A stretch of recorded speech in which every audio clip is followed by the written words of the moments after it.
జిల్లా ఆత్మకూరు బస్టాండ్ సమీపంలో మెహ్మా ఆధ్వర్యంలో నూతనంగా ఏర్పాటు చేసిన తృప్తి క్యాంటీన్ ను మంత్రి పొంగూరు నారాయణ ప్రారంభించారు. ఈ సందర్భంగా ఆయన మాట్లాడుతూ ప్రభుత్వ సంక్షేమ పథకాల్లో భాగంగా తక్కువ ధరకే నాణ్యమైన భోజనం అందించేందుకు ఈ క్యాంటీన్లు ఉపయుక్తంగా ఉంటాయని అన్నారు. రోజు వేలాది మంది ప్రయాణికులకు ఇది ఉపయోగపడుతుందని, భవిష్యత్తులో మరిన్ని తృప్తి క్యాంటీన్లను జిల్లాలో ఏర్పాటు చేస్తామని తెలిపారు. ప్రజలకు భరోసాగా నిలిచేలా ప్రభుత్వం నిరంతరం శ్రమిస్తోందని మంత్రి నారాయణ వివరించారు.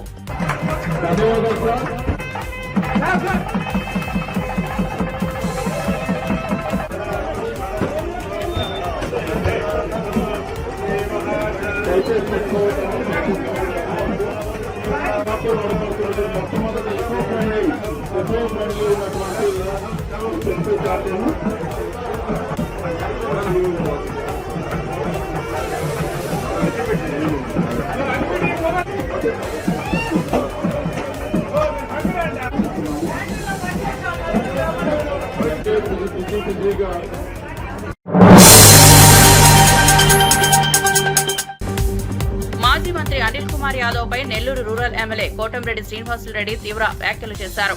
వేమిరెడ్డి ప్రభాకర్ రెడ్డి 10 మందికి పెట్టేవాడే కానీ దోచుకునేవాడు కాదు, దోచుకుంటున్నాడు అంటే ప్రజలు ఆయనను చీకొడతారంటూ అనిల్ వ్యాఖ్యలపై ఘాటుగా స్పందించారు. ప్రజలకు స్పష్టమైన అభిప్రాయం ఉందని, విమర్శల ముందు ముచ్చటగా ఆలోచించాలని సూచించారు. రాజకీయ విమర్శలు మిగిలిన పరిమితిలో ఉండాలని, వ్యక్తిగత స్థాయికి దిగజారడం సరైంది కాదని కోటంరెడ్డి అన్నారు. టీడీపీ అభివృద్ధి పనులే ప్రజలకు నచ్చుతున్నాయని పేర్కొన్నారు. 2017లో ఒకరు ఆక్రమించేసి ఒక పట్టా తెచ్చారు. ఆనాడు పూర్ణచంద్రరావు గారు, తిరుపతి నాయుడు గారు, వాళ్ళ మిత్రులంతా, పెద్ద మనుషులంతా, రిటైర్డ్ ఎంప్లాయీస్ అంతా కూడా, బాబురావు వీళ్ళందరూ కూడా మా దగ్గరికి వచ్చారు. నారాయణ సార్ చెప్పి మున్సిపల్ ఆఫీస్ తరఫున కోర్టులు వేయడం జరిగింది. వాళ్ళు ఒక క్యాష్ అంటూ వచ్చి అందరు రావడం జరిగింది. ఎట్టి పరిస్థితుల్లో ఈ పార్క్ని ఇక్కడే కట్టి నిర్మిస్తాం అని గట్టిగా ఆ రోజు బాలాజీ వాళ్ళకి నిలబడి నారాయణ సార్ సహకారంతో తిరిగి వాళ్ళని ఇక్కడ నుంచి పని చేసి ఒక పార్క్ నిర్మించారని చెప్పి ఆ రోజు చేస్తా ఉన్నారు. ఒకటే మీకు తెలియజేసేది, రాజకీయాల్లో అపోజిషన్ ఉంటుంది, అపోజిషన్ అయిన తర్వాత అధికారం ఉంటుంది. అపోజిషన్లో పనిచేసేవాళ్ళు, అధికారంలో పనిచేసే వాళ్ళు ఉంటారు. వాళ్ళలో బాలాజీ గారు ఒకరని చెప్పి నేను తెలియజేస్తున్నా. అదే రకంగా ఎప్పుడు కూడా రాజకీయాలు అనేది ఎన్నికల వరకే. ఎన్నికలు అయిన తర్వాత మా నారాయణ గారు అటువంటి చూడరు. అంతా అభివృద్ధి చేయాలి, అన్ని ప్రాంతాలు అభివృద్ధి చేయాలి. గతంలో ఉన్న మంత్రి ఎమ్మెల్యే అనిల్ కుమార్ యాదవ్ గారు చూస్తే ఏ రోజు కూడా ఒక పార్కు కానీ, వాటర్ ట్యాంక్ కానీ, మా సార్ చేసినటువంటి అండర్ గ్రౌండ్ డ్రైనేజ్ కానీ చేసి తాకల. ఏదో పాపం ఉన్నటువంటి ఈరోజు ఊడిపడ్డాడు. ఏదో మా మిస్సెస్ వస్తుంది ఫోను చూసా, ఉండేటువంటి రోజు స్టేట్మెంట్ ఇచ్చేసాడు. ఎవరికి అమ్మ పడవ ఇతర క్యాండిడేట్ చూస్తాను ఆయన సంవత్సరం రోజుల తర్వాత చేశారు. రావటం పార్టీ చూసుకుంటారు. వేమిరెడ్డి ప్రభాకర్ రెడ్డి గారు, ప్రభాకర్ రెడ్డి గారు చూసుకునేది ఏంటంటే, ఆయన చూసుకుంటున్నారంటే ప్రజల్ని చేకొడతారు. అనిల్ గారు గుర్తుపెట్టుకోండి. అంతేగాని ఎప్పుడు కూడా ఆయనకు 10 మందికి, 10 ఊర్లకి, 10 జిల్లాలకి ఖర్చు పెట్టేటటువంటి మహానుభావుడు ఎవరు వేమిరెడ్డి ప్రభాకర్ రెడ్డి గారు. ఆయన విమర్శించి ఈరోజు సంవత్సరం తర్వాత దిగాడు. ఆయన ఆ ఫ్లైట్లో అయితే దిగాడు. ఈరోజు ఉన్నటువంటి స్టేట్మెంట్ ఇచ్చాడు. అటువంటి ఎవరు నమ్మరు, మీ మాటలు ఎవరు నమ్మే పరిస్థితులు లేరు. అనిల్ గారు, ఇక మీరు రాజకీయాల నుంచి మీరు తప్పుకోవడం మంచిదని నేను ఎప్పుడో చెప్పా. ఇప్పుడు అది పూర్తయింది. నెల్లూరు నుంచి నేను ఎక్కడ పంపించారు, నరసరావుపేటకు పంపించారు. నరసరావుపేట నుంచి మళ్ళీ మద్రాసుకి వెళ్ళిపోయాం. తనపై జరుగుతున్న తప్పుడు ప్రచారాలను తీవ్రంగా ఖండించిన కడప ఎమ్మెల్యే మాధవిరెడ్డి ప్రజల కోసం ఎంతైనా చేయడానికి తాను సిద్ధంగా ఉన్నానని స్పష్టం చేశారు. తనకు కడప ప్రజల అభిమానం, ఆశీర్వాదంగా ఉందని, వాళ్ల కోసం అవసరమైతే తన సొంత డబ్బులతో కూడా అభివృద్ధి పనులు చేస్తానన్నారు. తప్పుడు వార్తలు ప్రచారం చేస్తూ ప్రజలను తప్పుదోవ పట్టించేవారని క్షమించబోనని, సత్యం ఎప్పటికీ గెలుస్తుందనే విశ్వాసంతో పని చేస్తానని తెలిపారు. ప్రజల అభివృద్ధి తన ధ్యేయమని పేర్కొంటూ అసత్య ప్రచారాలపై చట్టపరమైన చర్యలు తీసుకుంటానని హెచ్చరించారు. నన్ను ఫోకస్ చేస్తారో అంతకంటే డబుల్ ఫోర్స్ తో పైకి లేస్తారు, అది మాత్రం గ్యారెంటీ. ఈ రోజు మీరు నాకు అవకాశం ఇచ్చినారు, నీ పేపర్ గురించి మాట్లాడే అవకాశం మీరు నాకు ఇచ్చినారు, నాకు లేదు. నువ్వు తప్పుడు రాతలు రాసినప్పుడల్లా బయటకు వస్తాను, మాట్లాడతాను. డెఫినెట్ గా నీది ఒక ఫేక్ పేపర్, ఫేక్ మీడియా. ఈ రోజు రాలేకపోయినావే నువ్వు సాక్షి పేపర్వి? రా, ఇంత స్టోరీ బోర్డు వేసుకొని ఇంత హల్చల్ చేసినావు కదా, నీ పేపర్ సేల్స్ పెంచుకోవడానికి, నీ మీడియాలో సర్క్యులేషన్ పెంచుకోవడానికి. ఇప్పుడు ఎందుకు రాలేకపోయినావు? నీ మైక్ ఇక్కడ ఎందుకు లేదు అంటే నువ్వు తప్పు చేసినావు, నువ్వు భయపడ్డావు. వీడికి వస్తే నువ్వు చేసింది ఫాల్స్ స్టోరీ బోర్డ్ అని చెప్పి నువ్వు ఒప్పుకున్నట్టు అవుతుందని చెప్పేసి రాలే. నువ్వు ఈసారి నువ్వు రాసే ముందు మళ్ళీ వచ్చేదానికి ధైర్యం ఉంటే రాయ్. లేకపోయినావు అనుకో, నువ్వు మాట్లాడినన్ని సార్లు, నువ్వు ఫేక్ స్టోరీలు వేసినంత సార్లు నేను కూడా ప్రజల దగ్గరికి వెళ్తాను. ప్రజలకు కూడా నేను చెప్తున్నాను, 1 సెంటు భూమి కడపలో నాకు నోటీస్కి వస్తే కబ్జా చేయడానికి ఎవరికి వదలను. వాళ్ళు నా పార్టీ వాళ్ళైనా ఇంకో పార్టీ వాళ్ళైనా నాకేం పెద్దగా భయం లేదు, ఏమీ లేదు. నేను ప్రజలతో ఓట్లు వేయించుకున్నాను, ప్రజలకు పనిచేస్తాను. ఈరోజు చెప్తున్నాను, నాకు గెలిచినప్పటి నుంచి కేసీ కెనాల్ మీద ఆ పక్కన లేఅవుట్లు వేసేసి ఈ సాక్షికి సంబంధించిన సానుభూతి పనులు లేఅవుట్లు వేసుకొని కేసీ కెనాల్ మీద పర్మిషన్ లేకుండా కల్లుబట్లు కట్టుకొని ఆ యొక్క లేఅవుట్లకు రస్తాలు చేసుకున్నారు. నేను ఫార్మల్గా ఒక లెటర్ రాసి దీని మీద సర్వే చేయమన్నాను. ఇప్పుడు ఫార్మల్గా చెప్పను, వెళ్తాను. ఎవడెవడు లేఅవుట్లు వేసినాడు, ఎవడెవడు కేసీ కెనాల్ మీద కల్వర్టు కట్టినాడు, ఎవడెవడు ఈ సాక్షి పేపర్కు ఈ పార్టీకి సంబంధించిన వ్యక్తులు అందరినీ బయటికి లాగుతాను. నువ్వు ఫేక్ రాస్తే నేను నిజాలు బయటికి తీస్తాను, గుర్తుపెట్టుకోండి. అందరూ నీ పార్టీలో పనిచేసిన నాయకుల లెక్క గలీజ్ వ్యవహారాలు చేస్తారనుకుంటే అది నీ బుద్ధి పొరపాటు.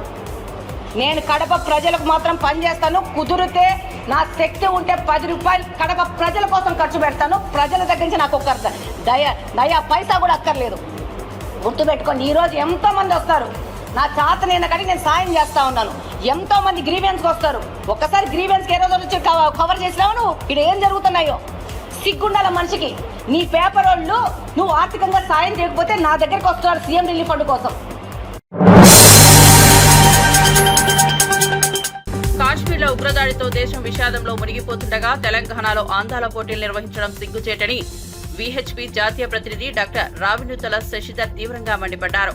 హిందువుల రక్తంతో భూమి తడుస్తుంటే ఈ విధంగా అలజడి పుట్టించే పోటీలు చేయడం బాధాకరమన్నారు. శత్రు దేశాల ఆందోళన బాంబులతో కవాతులు, అక్రమ వలసదారులపై ప్రభుత్వం చర్యలు తీసుకోకుండా భద్రతను విస్మరిస్తోందని ఆరోపించారు. వెంటనే ఈ పోటీలను రద్దు చేసి సంబంధిత అధికారులపై చర్యలు తీసుకోవాలని డిమాండ్ చేశారు.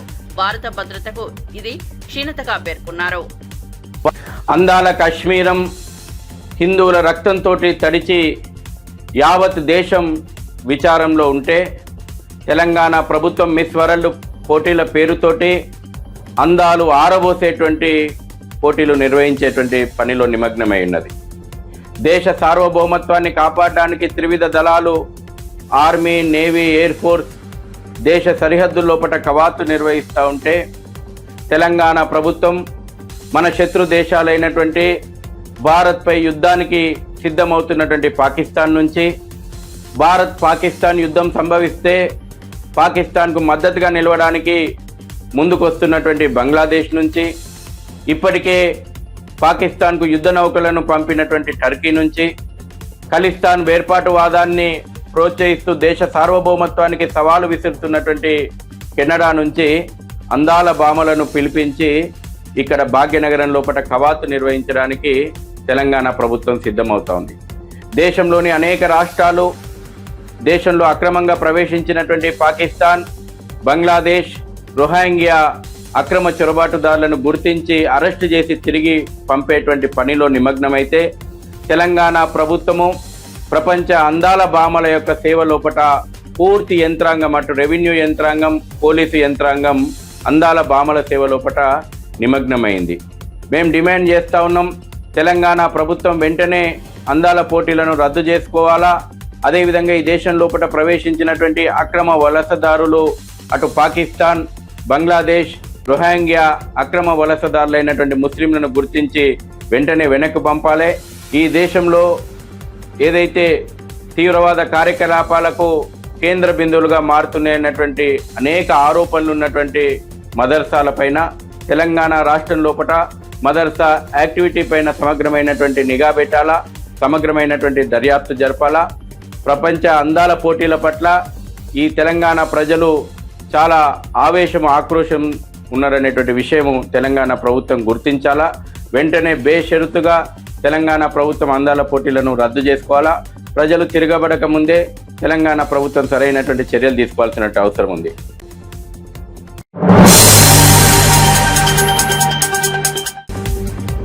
మూడు నెలలు కూడా లేని కంపెనీలకు 3,000 కోట్ల విలువైన భూములు కారుచౌకగా కట్టబెట్టిన చంద్రబాబు అవినీతి పాలనకు నిదర్శనమని వైఎస్ఆర్సీపీ ప్రధాన కార్యదర్శి గడికోట శ్రీకాంత్ రెడ్డి ఆరోపించారు. ఇసుక, మద్యం మాఫియా ప్రభుత్వ పరంగా నడుస్తోందని, రాజధాని పనుల మొబిలైజేషన్, అడ్వాన్స్ పేరుతో పెద్ద ఎత్తున అవినీతి జరుగుతోందని చెప్పారు. ప్రతి వ్యవస్థలో అవినీతి బాగానే మూర్చిపోయిందని విమర్శించారు. పారదర్శకత పాలన అని చెప్పుకుంటున్న చంద్రబాబు అధికారంలోకి వచ్చిన తర్వాత కుంభకోణాల పరంపర ప్రారంభమైందని ఆగ్రహం వ్యక్తం చేశారు. ఎప్పుడు జరగనంతటువంటి మాఫియాగా జరుగుతోంది. లిక్కర్ అన్నటువంటిది ఎక్కడ చూసినా బెల్ట్ షాపులు పెట్టి దోచుకోవడం, రాజధాని పేరుతో 40,000 కోట్ల టెండర్లు పిలిచి మొబిలైజేషన్ అడ్వాన్స్ పని జరిగినాక ఇవ్వాలన్నటువంటి జగన్మోహన్ రెడ్డి గారు గతంలో ఆలోచన చేస్తే ఇప్పుడు మొబిలైజేషన్ అడ్వాన్స్ ఇచ్చేసేయాలా అటువంటిది మళ్ళా జీవో మార్చి జ్యుడిషియల్ రివ్యూ అనేటువంటిది ఏమీ లేకుండా తన నచ్చిన వాళ్ళకే టెండర్లు ఇచ్చుకుంటూ మొబిలైజేషన్ ఇచ్చేటువంటి 10% వాళ్ళకి ఇచ్చి అదే రోజు రాత్రి ఆ 10% తను లాక్కుంటున్నారు. ఏ రకమైన అవినీతి జరుగుతుందో ఒకసారి ఆలోచన చేయమంటున్నారు. మీరు మాట్లాడితే గతంలో ప్రభుత్వం ఏర్పడిన తర్వాత ఏ రకంగా ప్రజలకు నష్టం చేయలేదన్నది మీకు తెలుసు. టెండర్లలో ఎటువంటి మోసాలు జరగలేదు అని తెలుసు. పారదర్శకంగా జరిగిందని మీకు తెలుసు. మీరు మాట్లాడుతుండేది మాట్లాడితే లిక్కర్ అంటారు, శాండ్ అంటారు. ఈరోజు ఏపీఎండీసీకి తీసుకోండి. గతంలో 5 సంవత్సరాల్లో ఏపీఎండీసీకి శాండ్ ద్వారా ఎంత ఆదాయం ఇచ్చినారు మీరు? 19 నుంచి 24 మధ్యన జగన్మోహన్ రెడ్డి గారి హయాంలో ఎంత ఆదాయం ఏపీఎండీసీకి వచ్చింది అన్నటువంటి చూసుకోండి. మేము ఏది కూడా ప్రజలకు నష్టపరచలేదు. మీరు ప్రతి వ్యవస్థను నష్టపరుస్తున్నారు, దోచుకుంటున్నారు. 3 నెలల అనుభవం లేని ఒక కంపెనీకి 3,000 కోట్ల రూపాయల భూమిని 300కి ఇస్తారా? ఇది ఏ రకమైన అవినీతి? ఒకసారి ఆలోచన చేసుకోండి. భూముల వ్యవహారం అలా చేస్తున్నారు, ఇష్టానుసారం దౌర్జన్యాలు చేస్తున్నారు. గతంలో అవినీతి జరిగిందని మాట్లాడుతున్నారు, మీరు చేస్తూ పోతున్నారు. గతంలో ఏమీ జరగలేదు, ఇప్పుడు మీరు చేస్తూ ఇతరులపై నిందేస్తున్నారు. ఇప్పటికే నేను ఒక సవాల్ చేస్తున్నాను. విద్యుత్ విషయంలో మీరు ప్రజలను 25 ఏళ్ల పాటు నట్టి విరిచేలాగా ఛార్జీలు వేస్తూ ఒప్పందాలు చేసుకుంటూ మళ్ళీ కూడా దాంట్లో మరి భవిష్యత్తులో కూడా ఇంకా ఎంత అంతర్జాతీయంగా ఛార్జీలు తగ్గినా కూడా ఈ ఛార్జీలను అలాగే కొనసాగించాలి, దీన్ని ఏ రకంగా ఎడిట్ చేయకూడదు అన్నటువంటి క్లాస్ తీసుకొని దాంట్లో క్లాస్ పెట్టి ₹4.60 మీరు ఇచ్చేటువంటి అధికారాన్ని జోడించారు. ఇది దోపిడీ కాదా? దీనికి స్పష్టమైనటువంటి సమాధానం చెప్పాలని డిమాండ్ చేస్తూ ఇప్పటికైనా ఆ జీవో ఎన్నిక తీసుకొని గతంలో జగన్మోహన్ రెడ్డి గారు ₹2.49 చేశారు. మీకు చేతనైతే అంతకన్నా తక్కువగా అవకాశం ఉంటే మీరు చేసి రాష్ట్ర ప్రజల దృష్టిలో మంచి చేసిన వాళ్ళుగా గుర్తింపు పొందుకోండి, లేకపోతే మీరు చిరస్థాయి అవినీతి పనులుగా నిలబడిపోతారని చెప్పి తెలియజేసుకుంటున్నాను. ప్రభుత్వం మారితేనే కక్ష సాధింపు రాజకీయం ఎలా చేయాలో తెలుగుదేశం పార్టీ తానే చూపిస్తోందని మాజీ ఎంపీ మోదుగుల వేణుగోపాల్ రెడ్డి ఆరోపించారు. చట్టం అన్ని వర్గాలపై సమానంగా అమలవ్వాలి కానీ టీడీపీ ఒకలా, వైఎస్ఆర్సీపీ మరోలా ఉండకూడదని పేర్కొన్నారు. రాజకీయ వేధింపుల ద్వారా ప్రతిపక్ష నాయకులను ఆపాలనే దురుద్దేశంతో ప్రభుత్వం వ్యవహరిస్తోందని విమర్శించారు. ప్రజాస్వామ్యాన్ని రక్షించాలంటే ఇలాంటి తార్కికంగా లేని చర్యలపై ప్రజలే గట్టిగా స్పందించాలని, అబద్ధపు కేసులు పెట్టే విధానం ఒక ఓటుతోనే జవాబు చెప్పాలని పిలుపునిచ్చారు. ఇంకొక కిర్రాకు రాంప్రసాద్ కాదు, ఇంకో 100 మంది పుడతారు. దీనికి ఎప్పుడు పులి స్టాప్ పెట్టేది? ఇళ్లలో వాళ్ళు, ఆడవాళ్ళు సభ్యతగా, గౌరవంగా మా ఆయన పొలిటీషియన్ గర్వంగా చెప్పుకునేటువంటి రోజు రావాలని చెప్పి నేను కోరుకుంటున్నాను. దానికి పోలీసులు కానీ, జ్యుడిషియరీ కానీ, లానెస్నెస్, ల్యాండ్ ఆఫ్ లా, అంబేద్కర్ రాసిన కాన్స్టిట్యూషన్ చూస్తే ప్రపంచం అంతా గర్వపడుతుంది. లా ఆఫ్ ల్యాండ్ అంటే న్యాయం ఉన్నటువంటి భూమి అని అర్థం ఇది. అందుకని ఇటువంటి ల్యాండ్ మీద కూడా లాలెస్నెస్ ఉంటే ఎట్టగా? అందుకని నేను అంటే కంపల్సరీగా అంబటి రాంబాబు వచ్చినటువంటి కంప్లైంట్ మీద కిర్రాకు ఆర్పీ గారికి and as well as Seemaraju వీళ్ళందరూ వైఎస్ఆర్ కాంగ్రెస్ పార్టీ జెండా వేసుకొని వైఎస్ఆర్ కాంగ్రెస్ పార్టీ విమర్శించడం ఇదేంటి? What is that fun? ఇది ఒక kind of attractive and negative వే. అందుకని విమర్శనాత్మకం అనేది చాలా చక్కగా ఉండాలి. విమర్శలు కూడా మేము తీసుకునేటట్టు ఉండాలి. ఇప్పుడు రాంబాబు గారు చెప్పిన దాంట్లో పాజిటివ్ తీసుకోమంటాను నేను తెలుగుదేశం పార్టీని. అమ్మాయికి అనిత ఉంది, అనిత ఈజ్ పదవి ఉంది, పవర్ లేదు. పవర్ లేని పదవి ఎందుకు అమ్మాయికి? ఇప్పుడు అమ్మాయి చదువుకున్న అమ్మాయి, అన్ని సంస్కారం ఉన్న అమ్మాయి, అమ్మాయి బాగా నచ్చరై పాలిటిక్స్లో పైకి వచ్చిన అమ్మాయి పదవిలో కూర్చోబెట్టి పవర్ లేకుండా, పవర్ అంతా ఏళ్ళ దగ్గరే ఉంది. ఆ అమ్మాయి వెళ్తే డీజీపీ కూడా లేకపోవడం, that is home minister. Home minister అంటే పవర్తో పాటు, పదవితో పాటు పవర్ కూడా ఇవ్వాలి. ఆ అమ్మాయి అధికారులు కూడా పవర్ ఇవ్వాలి. అంతేగాని తెలుగుదేశం పార్టీ ఆఫీస్ నుంచి ఫోన్లు వచ్చినప్పుడు యాక్షన్ స్టార్ట్ చేసి, తెలుగుదేశం పార్టీ నుంచి ఫోన్ నుంచి రాకపోయినప్పుడు యాక్షన్ ఆపేస్తే ఇంకేం పోలీస్ స్టేషన్లు ఇవి? అందుకని ఇంక రాంబాబు గారిని కూడా నేను రిక్వెస్ట్ చేసేది ఏంటంటే not to step in to the police stations, will approach directly to the high court. ఎందుకంటే ఏదైనా న్యాయం జరిగినప్పుడు పద్దాక మనం పోలీస్ స్టేషన్ చుట్టూ దిగటం మనకి సాకిరి ఎక్కువ అవుతుంది. Will approach the high court, will give a direction to the police stations. అందుకని డెఫినెట్గా ఇదేమో 5 ఏళ్ళు 50 ఏళ్ళు కాదు, సంవత్సరం అయిపోయింది, ఇంక 4 ఏళ్ళు మధ్యలో ఎన్నికలు వస్తే ఇంక 3 ఏళ్ళు. మళ్ళీ నువ్వు you are teaching us how to take retaliation. ప్రతీకారం ఎలాగా తీసుకోవాలనేటువంటిది మాకు నేర్పుతున్నారు పాఠాలు మీరు. అందుకని వీఆర్ ఫ్రెష్. రేపు పొద్దున ఏ పార్టీ అధికారంలో ఉన్నా కూడా న్యాయం జరిగేటువంటి బాధ్యత మేము తీసుకుంటాం. అంతేగాని పార్టీలను చూసి వైఎస్ఆర్ కాంగ్రెస్ పార్టీ మీద ఒక న్యాయం, తెలుగుదేశం ఒక న్యాయం, జనసేన ఒక న్యాయం అయితే మటుకి డెఫినెట్గా రేపు మాకు అధికారం వచ్చిన తర్వాత మటుకి మేము అభివృద్ధి చేయమని మమ్మల్ని అంటలా, ప్రతీకారం చేసుకోమని చెప్తున్నావు నువ్వు నాకు. సోషల్ మీడియా వేదికగా ముఖ్యమంత్రి రేవంత్ రెడ్డి కాంగ్రెస్ పార్టీ చేస్తున్న తప్పుడు ప్రచారాలు, కుట్రలపై తీవ్రంగా స్పందించిన ఎమ్మెల్సీ దాసోజు శ్రవణ్ తీవ్ర విమర్శలు చేశారు. ప్రజలు నానాటికి కష్టాల్లో మునిగిపోతుంటే సీఎం మాత్రం మొద్దు నిద్ర నటిస్తున్నారని ఎద్దేవా చేశారు. తాను ఇచ్చిన హామీలను నెరవేర్చే ఆలోచన లేకపోవడంతో విమర్శల దాడి నుంచి తప్పించుకునేందుకు కుట్రపూరిత వైఖరితో తప్పుడు ప్రచారాలు మొదలుపెట్టారని ఆరోపించారు. సోషల్ మీడియా ద్వారానే పాలన సాగాలని కుంచుకోవడం ప్రజాస్వామ్యాన్ని అవమానించడమేనని మండిపడ్డారు. పనిలేని పెద్ద మనిషి పిలి తలకాయలు కొరిగిండు అన్నట్టుగా రేవంత్ రెడ్డి గారి ప్రభుత్వానికి పరిపాలన చేయటం చేతగాట్లేదు. ఇచ్చిన వాగ్దానాలను అమలు చేసేటువంటి తెలివి లేదు. మంత్రుల మధ్యన సయోధ్య లేదు. ఒక శృతిలేని సంసారం లెక్క ప్రభుత్వాన్ని నడుపుతున్నారు. ఎక్కడికక్కడ ప్రజలు, రైతులు, యువకులు, నిరుద్యోగులు మొత్తం తెలంగాణ వ్యాప్తంగా అనేక సమస్యలతో ప్రజలు సతమతమవుతున్నటువంటి సందర్భంలో దాని నుండి తప్పించుకోవడం కోసం బీఆర్ఎస్ పార్టీ పైన, బీఆర్ఎస్ పార్టీ అధినాయకత్వం పైన బట్టగాల్చి మీద వేసి ఇవాళ తప్పుడు ప్రచారాలు చేసి తమ రాజకీయ పబ్బం గడుపుకోవాలని చెప్పని రేవంత్ రెడ్డి గారు, ఆయన పార్టీకి చెందినటువంటి ఒక పెద్ద మనుషులంతా ఇవాళ కుట్రపూరిత వైఖరితో వ్యవహరిస్తా ఉన్నారు. మరీ ముఖ్యంగా మీటింగ్ అయినటువంటి ఒక 2వ రోజు నుండి మా పార్టీ యొక్క సీనియర్ నాయకులు, మాజీ మంత్రివర్యులు, నిరంతరం ప్రజలతో మమేకమై పనిచేసేటువంటి ఒక ప్రజానాయకుడైనటువంటి ఒక హరీష్ రావు గారి పైన పెద్ద ఎత్తున ఇవాళ బట్టగాల్చి మీద వేసి అటు ప్రజల్లో కావచ్చు, బీఆర్ఎస్ పార్టీ నాయకత్వంలో కావచ్చు, కార్యకర్తల్లో కావచ్చు అనేక రకాలైనటువంటి అనుమానాలు సృష్టించి రాజకీయ పబ్బం గడుపుకోవాలనే కుట్ర ఇవాళ రేవంత్ రెడ్డి గారికి సంబంధించిన వ్యక్తులు, పార్టీకి సంబంధించిన వ్యక్తులు, ప్రభుత్వంలో ముఖ్యంగా ఉన్నటువంటి వాళ్ళందరూ కూడా ఇవాళ కుట్రలు పడుతా ఉన్నారు. ఎంత నీచాన్ని కొడిగట్టిండ్రు అంటే ఇవాళ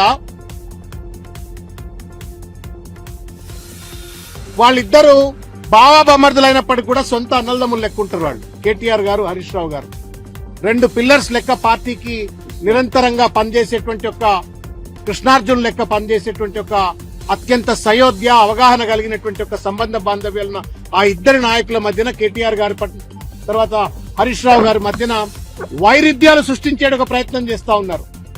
లేనిపోని చిలువలు పలువలుగా అభాండాలు సృష్టించేటువంటి ఒక ప్రయత్నం చేస్తా ఉన్నారు. అసత్యాలు, అర్ధసత్యాలు ప్రచారం చేసే ప్రయత్నం చేస్తా ఉన్నారు. హరీష్ రావుని ఇన్స్టాగ్రామ్ లో అన్ఫాలో చేసిన కేటీఆర్ గారు. కులగణనపై కేంద్ర ప్రభుత్వం తీసుకున్న నిర్ణయం దేశ చరిత్రలో ఒక కీలక ఘట్టమని బీసీ సంక్షేమ జాతీయ అధ్యక్షుడు ఎంపీఆర్ కృష్ణయ్య అన్నారు. బీజేపీ రాష్ట్ర కార్యాలయంలో మీడియాతో మాట్లాడిన ఆయన ఈ అంశంపై తమ ఒత్తిడితోనే కేంద్రం నిర్ణయం తీసుకుందని కాంగ్రెస్ నాయకులు చెప్పడాన్ని ఖండించారు. గతంలో తమ పాలనలో కులగణన జరపని కాంగ్రెస్ ఇప్పుడు మోడీపై విమర్శలు చేయడం విచారకరమని వ్యాఖ్యానించారు. అన్ని రాజకీయ పార్టీలు కులగణనకు సహకరించాలని బీజేపీ నిర్ణయాన్ని అపహాస్యం చేయడం బీసీల పట్ల ద్రోహమని పేర్కొన్నారు. భవిష్యత్తులో ఇప్పుడు పునాది వద్దది బాధ చేశారు.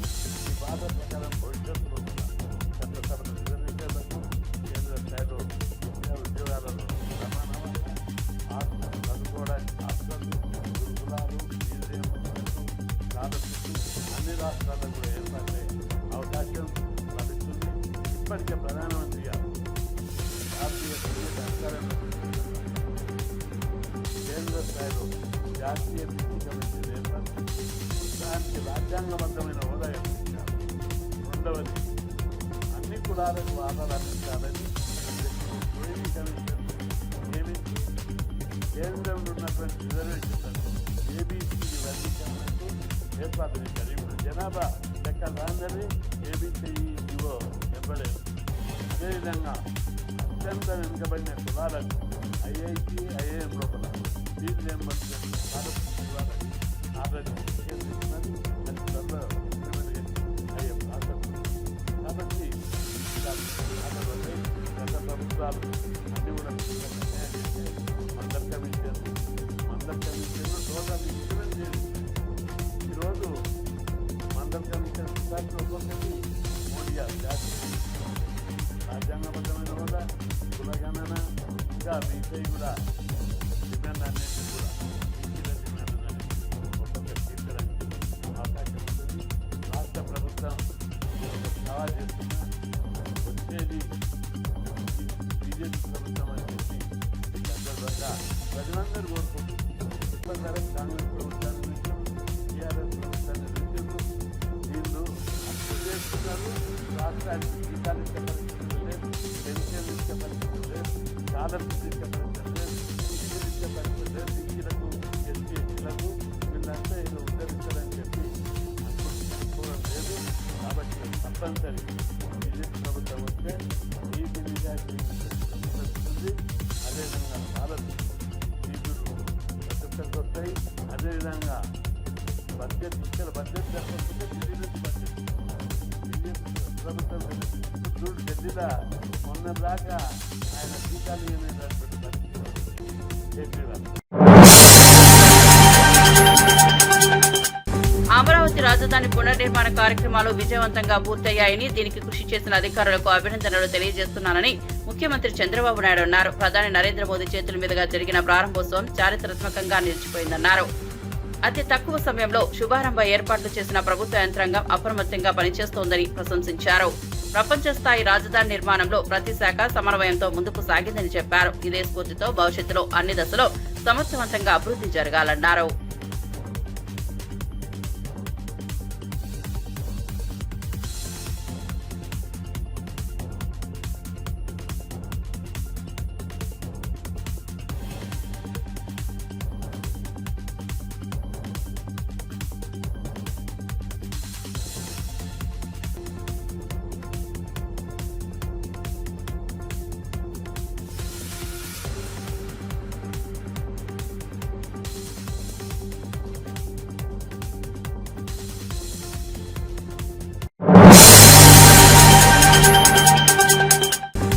కేంద్రం తీసుకున్న కులగణన నిర్ణయంపై ఆంధ్రప్రదేశ్ కాంగ్రెస్ పార్టీ అధ్యక్షులు వైఎస్ షర్మిల హర్షం వ్యక్తం చేశారు. ఇది పూర్తిగా రాహుల్ గాంధీ విజయమని పేర్కొన్నారు. కులగణన చేయాలన్న డిమాండ్ కాంగ్రెస్ దేనని, సామాజిక న్యాయానికి ఇది కీలకమైన అడుగని చెప్పారు. 1951 నుంచి ప్రతి 10 ఏళ్లకు ఒకసారి జరిగే కులగణనను 2011 తర్వాత బీజేపీ ప్రభుత్వం విస్మరించిందని విమర్శించారు. కాంగ్రెస్ ఒత్తిడితోనే కేంద్రం ఇప్పుడు కులగణనకు మొగ్గు చూపిందని షర్మిల స్పష్టం చేశారు. రిజర్వేషన్లు పెంచాల్సిన అవసరం ఉంటే పెంచాలని రాహుల్ ఇప్పటికే తేల్చి చెప్పారని గుర్తు చేశారు. ఈ క్రెడిట్ మొత్తము పూర్తిగా కాంగ్రెస్ పార్టీకే చెందుతుంది, ఎవరు అవునన్నా ఎవరు కాదన్నా. కులగణన అన్నది ఇండియన్ యాక్ట్ ఆఫ్ సెన్సస్ ప్రకారము ప్రతి 10 సంవత్సరాలకు ఒకసారి జరగాల్సిన అంశం. 1951 లో మొదలు పెట్టారు, తర్వాత 1961 లో చేశారు, 1971 లో చేశారు, 1981 లో చేశారు, 1991 లో చేశారు, 2001 లో చేశారు, 2011 లో కూడా చేశారు. 2021 లో మాత్రం చేయలేదు, థ్యాంక్స్ టు బీజేపీ గవర్నమెంట్. ఆ రికార్డుని, ఆ ప్రక్రియని భగ్నం చేసిన వాడు మోడీ గారు. కారణం మోడీకే తెలియాలి. ఇంతవరకు కాలయాపన చేశారు. కానీ ఇప్పుడైనా జనగణనతో పాటు కులగణన కూడా జరగాలి అని మోడీ ఒప్పుకున్నాడు అంటే దానికి కారణం వల్ల తప్పనిసరి పరిస్థితులు రావటం వల్లే. నిజానికి బీజేపీ పార్టీ మోడీ గారికి కులగణన చేయటం వాళ్ళ సిద్ధాంతానికి వ్యతిరేకం. బీజేపీ పార్టీ ఒక మతతత్వ పార్టీ, మతం పేరు చెప్పే రాజకీయాలు చేయడం బీజేపీకి సిద్ధాంతం. ఇదే బీజేపీ చేసింది. గోద్రా తర్వాత అయినా లేకపోతే మణిపూర్ లో అయినా ఏదైనా ఎక్కడ చూసుకున్నా ఏదన్నా కూడా మత కల్లోహాల కారణం బీజేపీ పార్టీ. బీజేపీ సిద్ధాంతమే మతం పేరు మీద జనాలను పోలరైజ్ చేయాలి తప్ప కులగణన చేస్తే కులాల కాన్సెప్ట్ ని ప్రోత్సహిస్తే ఫర్దర్ బ్రేక్ డౌన్ అయిపోయి పోలరైజేషన్ వీలు కాదు. కాబట్టి ఒక్క మతం పేరు మీదనే ప్రజలని పోలరైజ్ చేయాలి, అప్పుడే వాళ్ళ ఓటు బ్యాంకు సెక్యూర్డ్ గా ఉంటుంది అన్నది బీజేపీ సిద్ధాంతం. కాబట్టే కులగణనకి ఇంతవరకు ఒప్పుకోలేదు. కానీ ఇప్పుడు రాహుల్ గాంధీ గారు ఇంత పోరాటం చేసిన తర్వాత అటు తెలంగాణలో అయితేనేమి అటు కర్ణాటకలో అయితేనేమి కాంగ్రెస్ పార్టీ అధికారంలోకి వచ్చింది కాబట్టి ఆ స్టేట్స్ లో కాంగ్రెస్ పార్టీ నాయకుడిగా రాహుల్ గాంధీ సందేశం మేరకు అక్కడ కులగణన చేపట్టారు. తెలంగాణలో అయినా కర్ణాటకలోనైనా ఈ కులగణన చేసిన తర్వాతనే దేశమంతా కూడా కులగణన జరగాలి అన్న డిమాండ్ వచ్చింది. ఎందుకంటే తెలంగాణలో కర్ణాటకలో కులగణన చేసినందుకు కాంగ్రెస్ పార్టీకి మద్దతు వచ్చింది కాబట్టి ఆ తర్వాత దేశవ్యాప్తంగా ముఖ్యంగా బీసీల నుండి ఈ కులగణన జరగాలి అన్న డిమాండ్ పెరిగింది. కాబట్టి బీజేపీ పార్టీ కులగణన చేయకపోతే రాబోయే ఎన్నికల్లో స్టేట్ ఎలక్షన్స్ లో బీజేపీ పార్టీకి నష్టం జరుగుతుంది అని గ్రహించిన బీజేపీ పార్టీ ఈరోజు కులగణనకి ఒప్పుకుంది. కేవలం ఒత్తిడి వల్ల, కేవలం రాజకీయ అవసరానికి ఇష్టంగా కాదు. అయినా కూడా ఇది కాంగ్రెస్ పార్టీ చేసిన పోరాటం వల్ల ఈ విజయం లభించింది. కాబట్టి కాంగ్రెస్ పార్టీ దీన్ని పూర్తిగా స్వాగతిస్తుంది. ఇప్పటికీ కూడా బీజేపీ ప్రభుత్వం ఈ ఏడాదిలోనే పలు అవినీతి చర్యలకు పాల్పడిన చంద్రబాబు నాయుడు సర్కార్ తాజాగా మరో పెద్ద స్కామ్ తెరలేపిందని మాజీ మంత్రి గుడివాడ అమర్నాథ్ ఆరోపించారు. యాక్సిస్ అనే ప్రైవేట్ సంస్థతో యూనిట్ కేవలం 4.60 చొప్పున 400 మెగావాట్ల విద్యుత్తును 25 సంవత్సరాల పాటు కొనుగోలు చేసేందుకు ఒప్పందం చేసుకోవడం వెనుక భారీ అవినీతి ఉందని అన్నారు. ఈ ఒప్పందంతో రాష్ట్ర ఖజానాకు కనీసం 11,000 కోట్ల రూపాయల నష్టం వాటిల్లే అవకాశం ఉందని వివరించారు.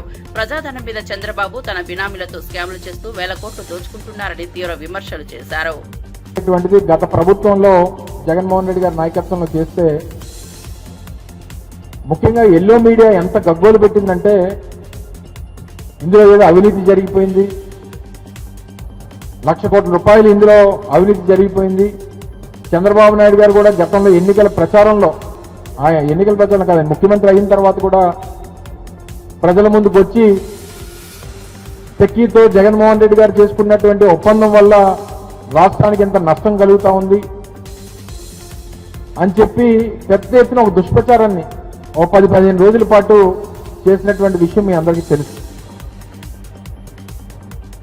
నాకు తెలిసి బహుశా దేశ చరిత్రలో ఈ 2021-22 సంవత్సరంలో చేసుకున్నటువంటి ఒప్పందం దేశంలో అనేక రాష్ట్రాలు టెక్కీతో ఒప్పందం చేసుకుంటే అత్యంత తక్కువ రేటుకి చేసుకున్నటువంటి రాష్ట్రం ఆంధ్రప్రదేశ్. జగన్మోహన్ రెడ్డి గారి నాయకత్వంలో ఆంధ్రప్రదేశ్ రాష్ట్రం ₹2.49 సోలార్ పవర్ కొనుగోలు చేసినటువంటిది దేశంలోనే అత్యంత తక్కువ రేటుకి చేసుకుంది. ఈరోజు కొత్తగా మీ ద్వారా ప్రజలకు చెప్పదలుచుకుంది ఏంటంటే ఈ సంవత్సర కాలంలో అనేక అవినీతి కార్యక్రమాలు పాల్పడినటువంటి ప్రభుత్వం కొత్తగా మళ్ళీ 11,000 కోట్ల రూపాయలు ఒక పెద్ద స్కామ్ కి మీరు తెరతీశారనేటువంటి విషయాన్ని మీ ద్వారా ప్రజలకు తెలియజేస్తా ఉన్నా.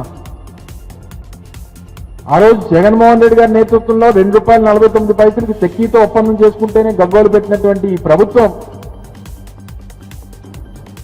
ఈరోజు యాక్సిస్ అనేటువంటి సంస్థతో ₹4.60 400 మెగావాట్లు 25 సంవత్సరాలకు ఒప్పందం చేసుకుంది. మరి మేము ₹2.49 మేము ఒప్పందం చేసుకుంటేనే ఏదో నష్టం జరిగిపోయింది, ప్రభుత్వం ఆ రోజు ఉన్నటువంటి ప్రభుత్వం అవినీతికి పాల్పడిందని చెప్పినటువంటి చంద్రబాబు నాయుడు గారు మరి ఈరోజు ₹4.60 మీరు ఏ రకంగా ఆ సంస్థతో ఒప్పందం చేసుకున్నారు? తద్వారా రాష్ట్ర ఖజానాకి దాదాపు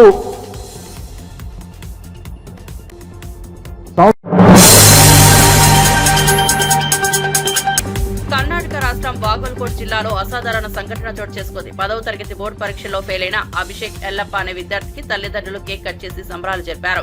పిల్లలపై ఒత్తిడి పెట్టడం మంచిది కాదన్న ఉద్దేశంతో ఫెయిల్ అవడం జీవితంలో అంతిమం కాదని చెప్పేందుకు వారు ఈ వినూత్న చర్యకు పాల్పడ్డారు. ఇది ఇప్పుడు సోషల్ మీడియాలో వైరల్ అవుతోంది. విద్యార్థుల మెదడు ఒత్తిడిని తల్లిదండ్రులు అర్థం చేసుకోవాలన్న మంచి సందేశాన్ని ఈ ఘటన ఇస్తోంది. నెటిజన్లు వీరి నిర్ణయాన్ని అభినందిస్తున్నారు. 10th ಇಷ್ಟು ವರ್ಷ ಪಾಸ್ ಆದ್ರೆ ಈಗೂ ಪಾಸ್ ಅನ್ಕೊಂಡಿದ್ದಪ್ಪ ಅದು ನೀವು ಫೇಲ್ ಆಗಿದ್ರಿ ಇನ್ನೂ ಸ್ವಲ್ಪ ಮೊದ್ಲಿನಕ್ಕಿಂತ ಹೆಚ್ಚು ಅಭ್ಯಾಸ ಕಡೆ ಲಕ್ಷ ಕೊಟ್ಟು ಚೆನ್ನಾಗಿ ಅಭ್ಯಾಸ ಮಾಡಪ್ಪ ಏನಂತಿ ಈಗ ಮತ್ತೆ ಕಟ್ಟಿ ಅಷ್ಟು ಎಕ್ಸಾಮು ಸರಿಯಾಗಿ ಬರೆದು ಪಾಸ್ ಆಗ ಫೇಲ್ ಆಗ್ಯಾನ ಅಂತೇಳಿ ಇದು ಮಾಡ್ಕೋಬೇಡ. ಏನ ಫೇಲ್ ಆಗಿದ್ರು ಮತ್ತೆ ಪಾಸ್ ಆದಂಗೆ ನಮ್ಗೆ ಕೂಡ ಇಷ್ಟು ಓದ್ಯಾನಂದ್ರೆ ಇಷ್ಟು ಮಾಡ್ಯಾನಂದ್ರೆ ಎಕ್ಸಾಮ್ ಬರ್ದಾನಂದ್ರೆ ನಮ್ಗೆ ಖುಷಿನ ಏನು ತಲೆ ಕಟ್ಸ್ಕೊಂಡಿಲ್ಲ. ಆದ್ರೆ ಧೈರ್ಯ ಕೊಡ್ತೀವಿ ಮಕ್ಕಳಿಗೆ ಅಷ್ಟೇ.